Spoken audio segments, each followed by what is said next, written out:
Bicara mengenai pasca bencana yang terjadi di Sumatera, tentu saja kita juga membahas mengenai prioritas yang ingin diberikan pemerintah kepada para warga yang terdampak bencana di Sumatera. Saat ini saya sudah dengan Pak Menteri, Pak Amran Sulaiman. Bapak, selamat pagi. Pagi ini kita lihat sudah banyak yang sudah disiapkan untuk dikirim ke Sumatera. Bisa dijelaskan sedikit ini apa bantuannya dan sudah tahap keberapa ini, Pak? Jadi yang pertama, kami mengucapkan belasungkawa kepada saudara-saudara kita yang terdampak, yaitu Aceh, Sumatera Barat, Sumatera Utara. Itu cobaan mereka adalah cobaan kita semua sebagai anak bangsa.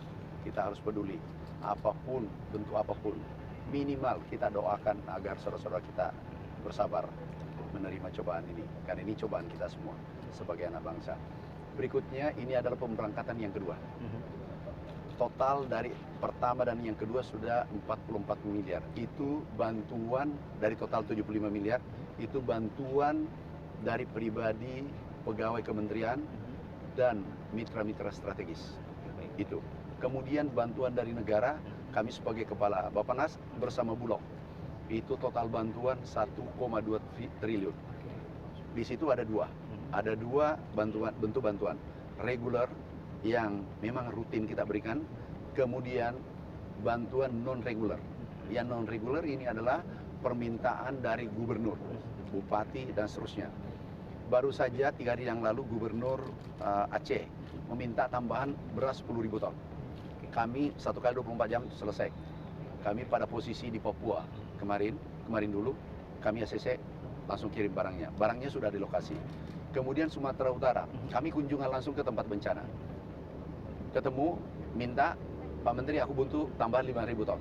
Kami tanda tangan di lapangan. Di depan Pak Gubernur, dengan masyarakat kami tanda tangan. Karena kita ini tidak bisa ditunda kalau pangan. Nah, kemudian hari ini kami kirim yang tahap kedua 153 truk. Ada minyak goreng, ada susu, ada pakaian, kemudian kasur, kemudian sosis, Indomie, seluruh kebutuhan sesuai komunikasi saya dengan Kepala BNPB. Beliau sudah sampaikan ini Pak Mentan dibutuhkan. Insya Allah mudah-mudahan tahap ketiga kami bisa kirim lagi.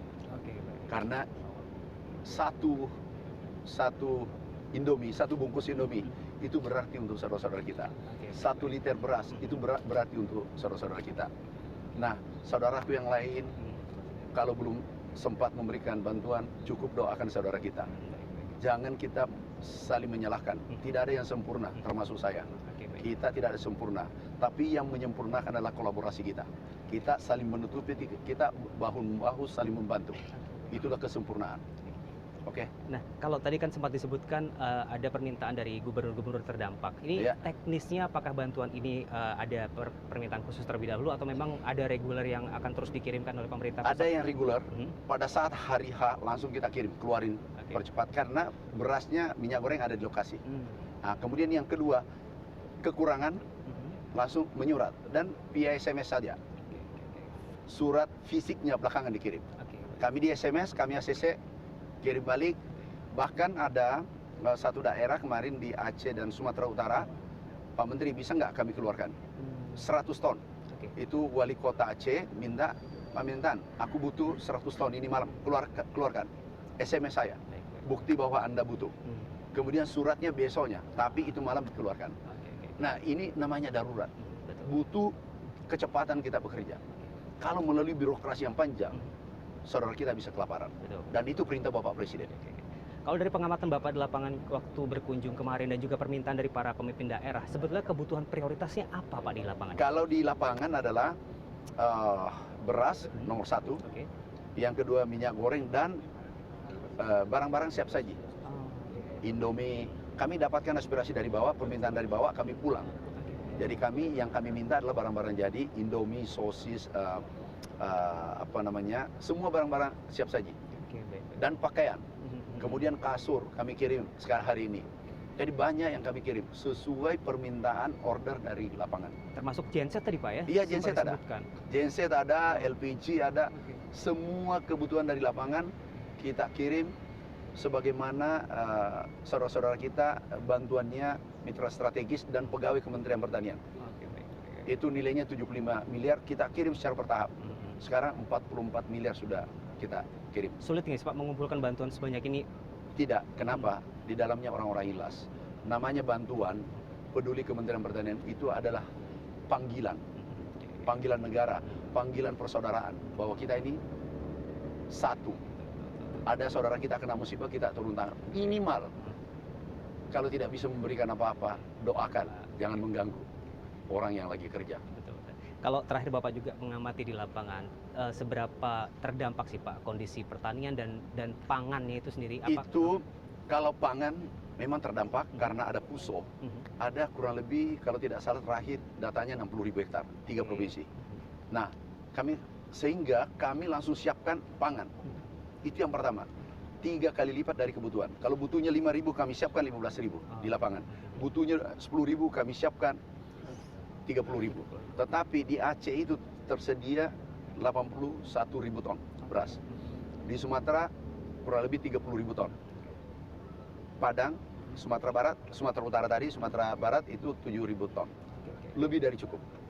Kalau kolaborasi tadi Bapak sampaikan juga, ini berapa pihak yang ikut berkontribusi nih Pak? Ini TNI. Luar biasa. Pak Rudi luar biasa bantuannya. Pak Kasal luar biasa. Pak Kasau. Bantuan ada yang melalui Hercules, udara, ada melalui laut. Ini kedua kalinya. Dengan kapal nih Pak ya? Jadi TNI, Polri luar biasa. BNPB, kolaborasi kita luar biasa. Menteri Sosial kami komunikasi. Menko PMK kami komunikasi. Pak Mendagri, Pak Kapolri, Panglima TNI kita komunikasi. Pak Menhan. Jadi kita kolaborasi mengambil bagian di bidang masing-masing. Ini tantangannya apa Pak? Teknis non teknis ketika untuk menyalurkan bantuan terutama kan di lokasi memang aksesnya masih belum sempurna Pak. Ya ada tantangan, tapi itu bisa diselesaikan karena ada di sana panggilan negara, ada keikhlasan di sana. Itu ini masih mending. Kalau dulu pahlawan kita, nyawanya dia berikan untuk merah putih. Untuk jangka panjangnya Pak, kira-kira seperti apa teknis bantuannya? Sektor pertanian jangka panjang adalah ada kerusakan kopi di Aceh, kami akan replanting, kami tanam ulang.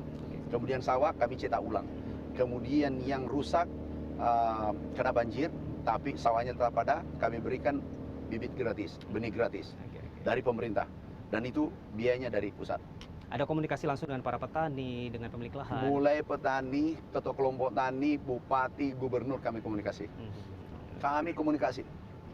Ada itu rasa 24 jam. Trauma nggak Pak ketika Bapak bertemu dengan para petani? Mereka jujur sedih. Jadi aku sedih kalau ada yang berpolemik. Nggak usah kita polemik. Ini saatnya negara memanggil. Saatnya saudara kita memanggil, memohon uluran tangan. Jangan kita beri beban. Kita semampu kita lakukan untuk saudara-saudara kita yang kena cobaan. Cobaan saudara kita di Aceh, di Sumut dan Padang Sumatera Barat itu adalah cobaan kita semua. Itulah satu bangsa, satu tanah air, satu bahasa. Itulah maknanya. Kita harus bersatu. Dan pemerintah pusat optimis selalu hadir Pak ya? Oh pasti. Hari pertama kejadian pemerintah hadir. Siap. Ada closing statement mungkin Pak untuk teman-teman yang mungkin ingin memberikan kontribusinya? Kepada saudaraku, sahabatku, ayo mari kita gandengan tangan. Membantu saudara-saudara kita kena cobaan. Cobaan saudara kita di Sumut, Aceh, dan Sumbar. Itu adalah cobaan kita semua.